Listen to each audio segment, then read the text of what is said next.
This is Dr. Chris's Radio Horror program. If you're not listening to this recorded interview, hopefully you're catching this on the Radio Horror YouTube channel, which it will be on with a slideshow of images of the guests' image as well as some of their work.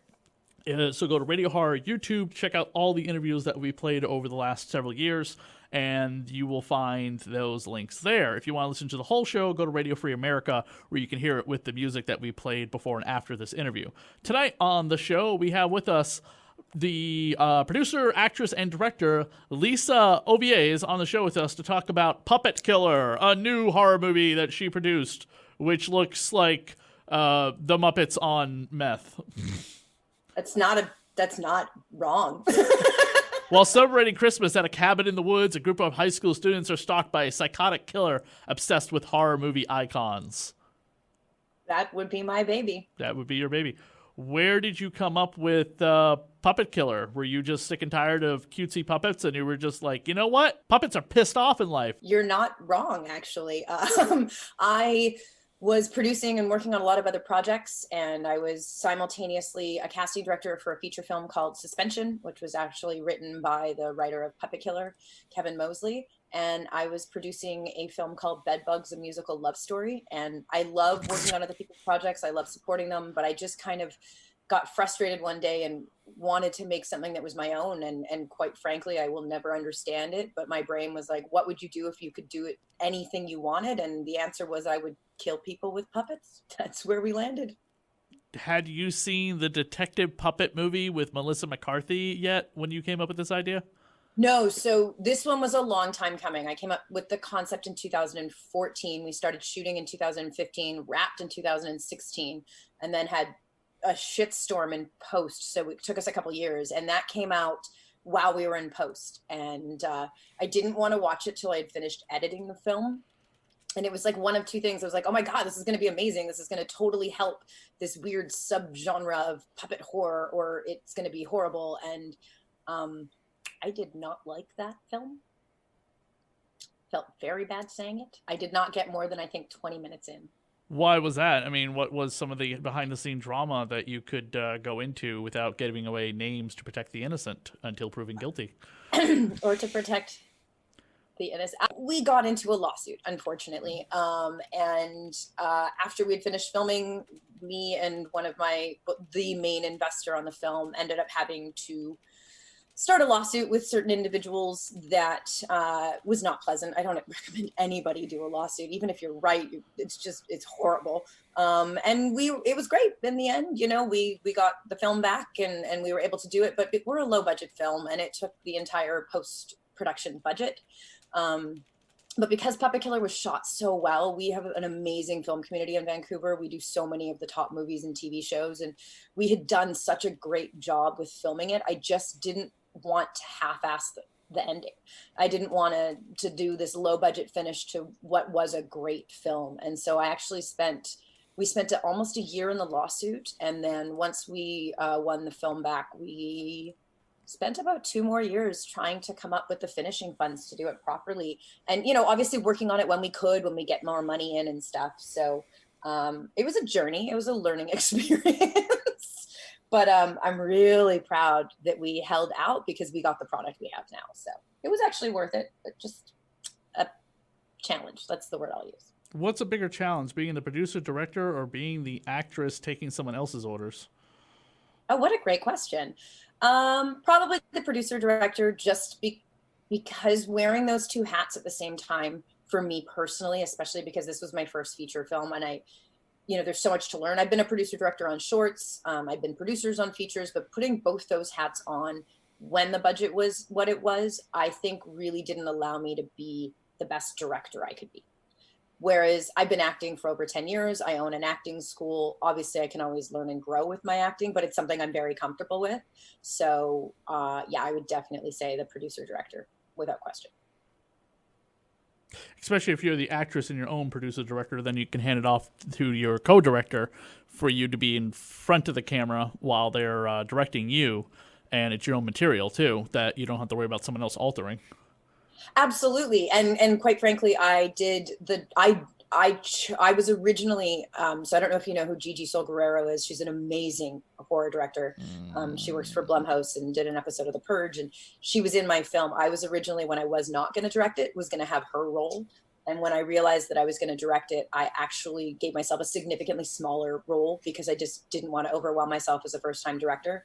And so I actually did direct those scenes, but I'm not in it a lot. I think I'm in the first 4 minutes before things happen. Two shorts which I have not seen. If you can tell me where I can see them, that would be fantastic. But two shorts that caught my eye when I was doing research on you was Blood and Dinosaurs and Kill Crazy Nymphos Attack. Just like, I'm like, why doesn't that have like sequels? Kill Crazy Nymphos Attack from space. Kill Crazy Nymphos Attack from hell. I'm in love with that name, and I had nothing to do with that one. Kill Crazy Nymphos Attack is a graphic And are you novel. a nympho in the movie? I'm nothing. No, what I actually did was produce the crowd. There was a video, like a promo video for a graphic novel the Soska sisters did. Oh, okay. Nymphos Attack. Gotcha. So that's what that was. All right. Blood and Dinosaurs is actually a PSA. So once a year for women in film, they do PSAs for the blood drive. And that's on my YouTube channel, which I'm completely horribly inactive on. So, but it's definitely on there. You've been heavily involved with the Women in Horror Film Festival, correct? No, I've never played the Women in Horror Film Festival. Oh, okay. See, I thought you were. See, I had posted something to the Women in Horror people, and that's how I found you, because you were one of like 5 women who liked my response to them. No, I was just going to say, I think that's amazing, and I thank you. And that's awesome. And obviously, I'm a fan of Women in Horror Month and Women in Horror Film Festivals and whatnot. So that's why I saw it. I absolutely follow them. I just have not been able to play there yet. But thank you. This is what we ask of our allies: is please give us a voice. What's 7 Demons? Oh, 7 Demons is something that I've And produced. Reapers, too, by the way. That's the other one I wanted to know more about, because I saw both posters, and I was like, oh, these look so cool. She's worked on so much cool stuff, but I don't know where it is to watch it. Well, so much of it's Canadian content, and I think that's where things get limiting for us. I think that we don't necessarily, as Canadians, have the reach that potentially we could. Dallas Harvey is an amazing special effects artist. And he is just so talented in what he builds. He builds creatures and all sorts of things. In Canada, TELUS sponsors something called Story Hive, which is an amazing opportunity for people to get funding to create projects. And so it's a fairly stiff competition. And we made those a long time ago. But to the best of my knowledge, 7 Demons might have been self-funded, or we might have won, and Reapers we definitely won, and we were given the opportunity to create short form content, and both of them have heavy practical creature effects, really amazing stuff. I'm pretty stoked on both of those, actually. As a producer, those were good learning experiences for me. What got you into wanting to do all this? What was your driving force to become a producer, actor, director, the whole, get into like the media business, starting out, like college and, stuff? No, I get that. I get asked that a lot. And what I've learned through talking to my family is this is pretty much the only thing I ever wanted to do. I just wasn't brave enough to embrace it at a younger age. So I didn't get into film until I was 28. And I think it's because I didn't have a plan B. I just wanted to make film. I was the girl in grade 7 who was making films instead of book reports. And they were like on the Dollhouse Murders. Like, I was clearly always meant to be in horror. I had my friends running around with butcher knives while I was recording them on VHS recorders. But it was when I was 28 in 2008, I went to a full-time acting program. I really actually originally wanted to be a cinematographer. I was obsessed after watching Alien for the impact that a camera can make. And I just didn't have the confidence to do it, to be honest. And I felt, because I'd been an actor my whole life in some capacity, that was a safer way to get into it. And then in 2011, I was also simultaneously a model at the beginning of my acting career. And I wanted to do more comedy. I wanted to do more meaty roles. And I was consistently told that my look I don't know what this means, but I was told my look wasn't funny.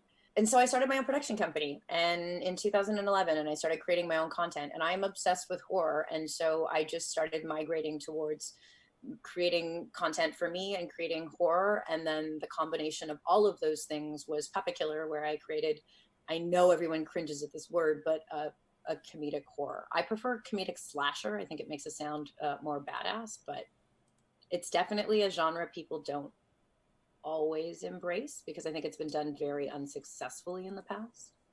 And you had Jessica Cameron in that movie as well, and you were on her show Scream Queen Streams. Jessica just came back on the show a couple months ago. She's her and I have been friends for a while. She's been on the show a couple times, almost 8 years ago, and then she was due for a comeback.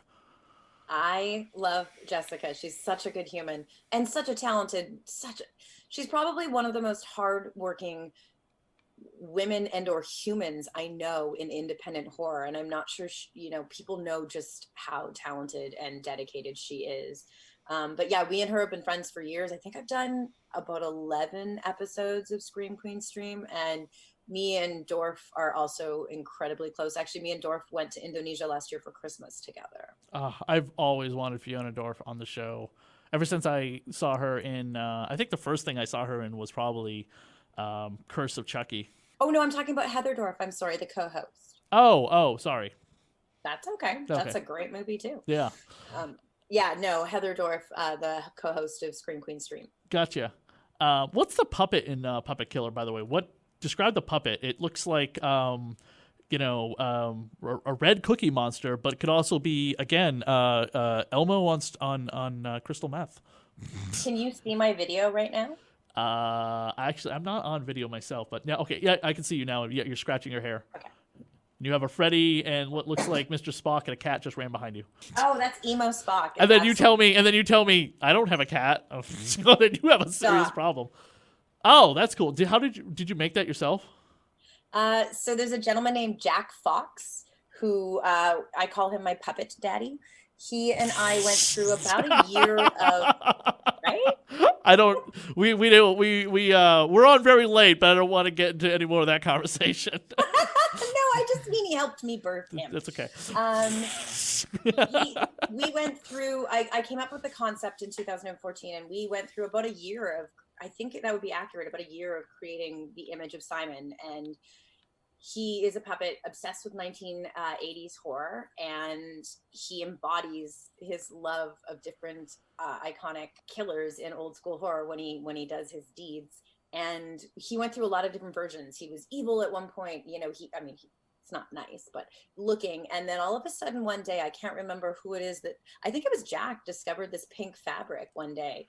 And suddenly he became this Elmo-esque, beautiful, cute, adorable guy with a little snaggle tooth. And when we did our camera tests with him, he popped so much on screen. He looks amazing on screen. And I don't want to give Jack, I don't want to say that he doesn't get the credit. He does. He's amazing. But we both had never made a puppet before. It was a beautiful accident, I think, that he worked out the way that he did. Yeah, it's different because again, it's cute, but then you don't know the truth behind it. There was a puppet movie I think that just came out on Hulu. Part of that Blumhouse series of horror movies that they've been sticking on Hulu. There's like 8 or 9 of them. Ooh, I'm gonna have to look that up. It's a sequel to another puppet movie or toy movie. I didn't watch it, but I remember hearing about it on Felicia Day's podcast, Felicitations, because she wrote and produced it. And again, it's a sequel to another movie, and she's like, you don't have to watch the other movie to watch the one that I'm in if you just want to watch that. So don't worry about like, oh, why is she getting involved in a sequel? It's because it's supposed to be, standalone. Watching the other movie just helps for contact's sake. I love that because I'm such a fan of Felicia, obviously. Oh my gosh, that's great. Okay, I'm going to look into that for sure. Yeah, again, it's on Hulu. It's part of the Blumhouse Hulu After Dark series. Oh, that's fantastic. So Gigi, who I was just talking about, who stars in my film, directed the Culture Shock episode. Oh, very nice. And then what are you working on coming up? Right now, we are in the middle of distribution deals for Puppet Killer. So I was going to say, unfortunately, I don't want to say that. We got 4 months of our festival circuit. We obviously were expecting a year, and then, I don't know, the world exploded. And so we sort of changed our plan to work on distribution for Puppet Killer a little sooner than we were planning. And then me and Kevin Mosley, who is the writer of Puppet Killer, have a film called The Maul, Maul, as in the weapon. And then I'm also in talks to direct a film called Beverly Hills Lizard People. I'm so excited. Beverly Hills Lizard People. That sounds rather very Sci-Fi Channel Saturday night movie-ish.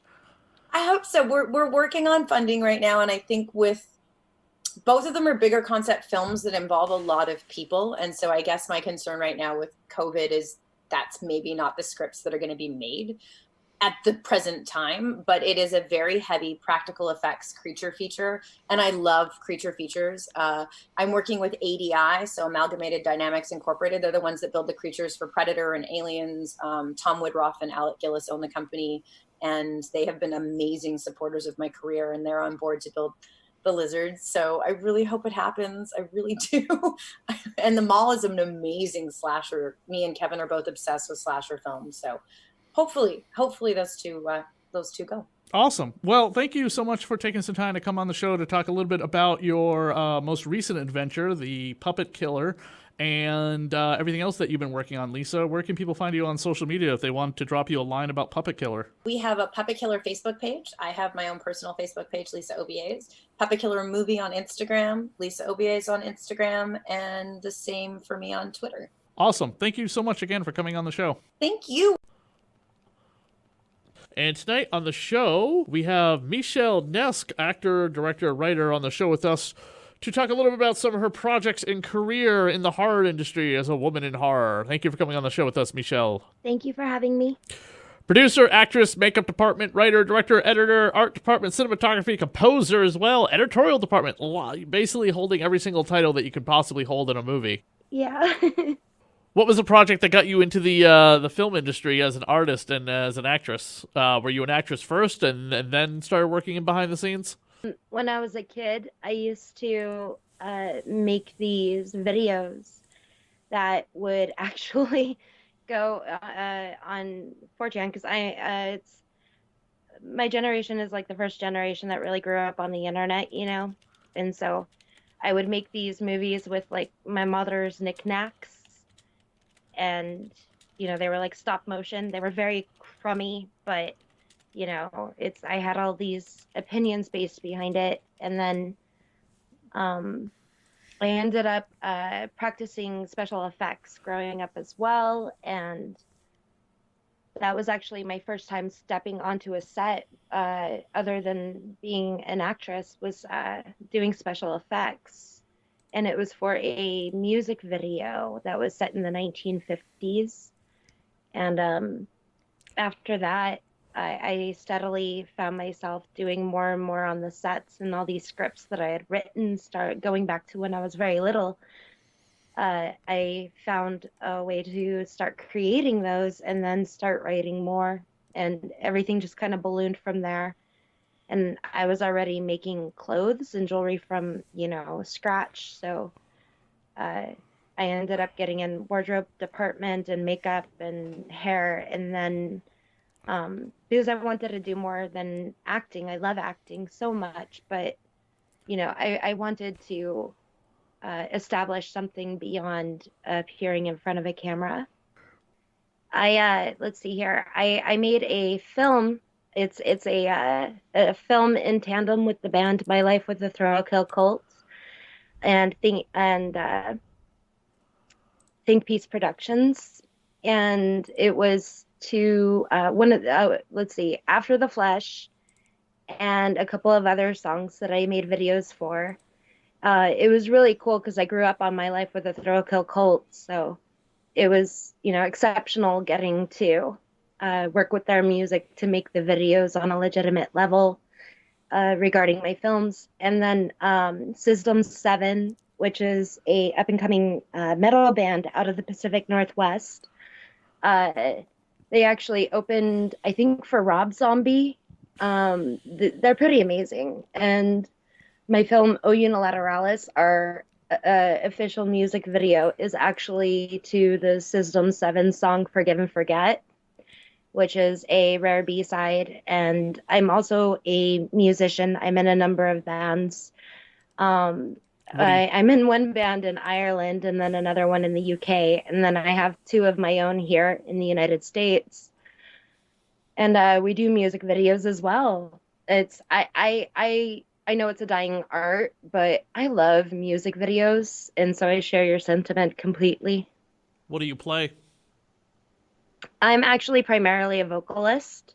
I also play the organ. I am self-taught, and I can play the lute, but I am not very good at it. Do you have an And organ I with can you? be- Do you have an organ with you right now that you can just start pelting out some music for us, like Phantom of the Opera, and sing along? It's it's actually it's clear across the room and not plugged in because I am still in the process of moving in. Oh, okay. But it's I'm self-taught on that, so I'm not great at it, but I'm learning as I go, and I've gotten to have the opportunity to compose some pieces for films as well as for my own bands. So, it's I would never purport to be incredible at it, but I do love it. I also play the cello and the violin. Um, so it's primarily, though, I am a classically trained vocalist. Your first production being okay, so you worked on some stuff back in 2007 and 2012, but what was like the first thing that you did that started really, on your path? Because I see like The Devil's Fool, you were the writer and the director of, but you were the producer on something called Dying World in 2007. That was actually a retro for Dying World. That was a retroactive producer position, uh, and What does that mean for people who are not overly familiar with filmology, terminology, dictionary stuff? it was a project that I took on that involved some aspiring filmmakers at the time, and I took that project on in 2015, about 8 years after it had actually been made. I actually, it ended up not being the most viable, so that's that. As far as my first project that I have actually made and submitted it out into film festivals, that would be The Devil's Fool, which was a silent film. It got a lot of really mixed reviews. I got one from a writer of Fangoria who said that it was a bunch of airy-fairy nonsense, which I'm still really proud of that because it was airy-fairy nonsense. That was absolutely the intent. I was working with a lot of stuff that I didn't truly quite understand. I just knew I wanted to do it, and it was just one big experiment. And I was actually just satisfied with the fact that I was able to come out with a finished product because I had no idea what I was doing at that time. But it was probably your best learning experience. Oh yeah, it was definitely hit the ground running. The film that you showed me online was, I think, 3:33 or 3 o'clock 3:33 seconds. Third hour 33 seconds. I don't know. How would you say the title? Which one? There's 333, and then there's 333 Illuminati. Oh, I think you sent me Illuminati. Okay, yeah, 333 Illuminati. Because I'm actually 666 was really already taken, proud right? of that one. Oh, sorry. Go ahead. What was that? I said because 666 was already taken. Oh, it's a journey. No, as far as 333 Illuminati, that's my second endeavor into found footage. I very much love the found footage genre, but I wanted to do this one a little different. I was working in tandem with Tanya Atomic, who is the director of the official sequel to Manos, the Hands of Fate, Manos Returns. And I absolutely love her. I love creating with her. And we had this idea, or I had this idea when we were in Toronto. We were sitting in a hot tub because we were there for a film project. I was like, what we should do? Make this found footage film where it's completely and totally real world immersion, where we only give ourselves one take for each scene, and that's it. All the best ideas of horror seem to come from beautiful women sitting in the hot tub. because Jessica Cameron said that's how she came up with her Scream Queen her YouTube channel where girls in their bathing suits sit around in the hot tub and drink and review horror Scream movies. Queen That's Steam. it. Yes. Yes. I love Jessica Cameron. I love her so much. She's like, why She's wouldn't phenomenal. you watch a YouTube channel about women in their bikinis in a hot tub reviewing horror movies? I was like, I don't see anything wrong with this whatsoever. She's like, nobody is directing us to get into our bikinis to get in the hot tub. We're doing it ourselves, so why the hell not? I've been in more than enough movies where I've been in my underwear for somebody, so I said, damn it, I'm going to get in my own underwear and get in a hot tub. Oh, it's phenomenal. It's hot tubs are where the best ideas come from. The worst ideas. Yes, we ended up filming. Oh gosh, what is? I'm so sorry, I can't remember the name of the hotel that we were at, but That's fine. It's like a sex hotel. Am I allowed to say that on here? Yeah, that's fine. Okay, so it was off season. It was a sex hotel, though.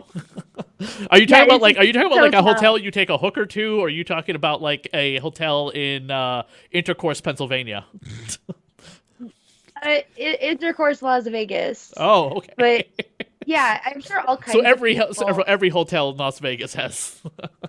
Oh yeah, this one is especially liberated. Like, it's a clothes optional. Oh my location. God. Yeah, and so, we were there for the off season, so it was like very strange and abandoned and everything. So it was very perfect for Tanya and I to film. It's a good majority of the location, and we were at the film festival presenting our films. I had 2 films being presented at Medusa Underground Film Festival.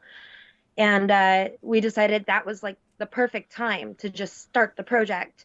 It was actually phenomenal. And I do have one regret. We were walking through the hallway for one of the scenes, and there was a sound of like that, and a guy going, oh, just a whole bunch. And the door was wide open. You couldn't see inside, but you could hear it. And like, we turned it off because we were like, oh my gosh. But I kind of wish that we were still filming ourselves when that sound was happening, because it was so weird and like kind of what we were doing the real world immersion for. But, you know, our delicate sensibilities kicked in at that moment. So that's definitely a missed opportunity. But all in all, it was a fantastic project. And we had been doing stuff that was so based on script and very, you know, aligned with your standard set control, that it felt pretty wild to literally run around like a couple of Fruit Loops, you know what I mean, with our cameras rolling, you know, only giving ourselves one opportunity for each scene. Then we got Deborah Lamb on it. I think everybody knows who she is. She's an icon of her own. She was in Beverly Hills Vamp, and she also was in the recent non-genre series Cold Mountain. Yeah, she's incredibly talented and so beautiful. And it was funny because I actually didn't know, like, I knew who she was, like, I grew up loving her, but I didn't know that she had an Ouroboros tattoo on her shoulder. And I'm kind of obsessed with the Ouroboros. So when I saw her, I was just like, I love you forever. So it was really cool that she was involved with the project. She's also a producer. And we are running into, it's going to be a 3-part series. The short was released for Women in Horror Month. And the full feature version is coming out soon. And then we will be working on part 2 and part 3 in tandem. So you can figure out exactly what happened to Iris's daughters. And then the current thing that you're working on is Black Wolf? Oh, yeah, I'm a producer on Black Wolf. It's a very interesting story. I was very inspired by everything about it. You know what I mean? It basically, it follows what it is for this particular Black man and what it was like for him to grow up in America. And it goes into an action suspense story, but there's a lot of self-revealing dialogue involved in there. So I'm really happy to be a supporter of that project as a producer. Cool. Where can people find you on social media if they checked out your films? They want to send you some praise or constructive criticism. They can find me on Twitter. I think on Twitter I'm at No, yeah, you're Z Monster, so it's it's capital M underscore capital N NESSK, but type in Z Monster. there we go. Cool. Thank you. Thank you so much for coming on the show with us to talk a little bit about your film career, Z Monster. Thank you for having me.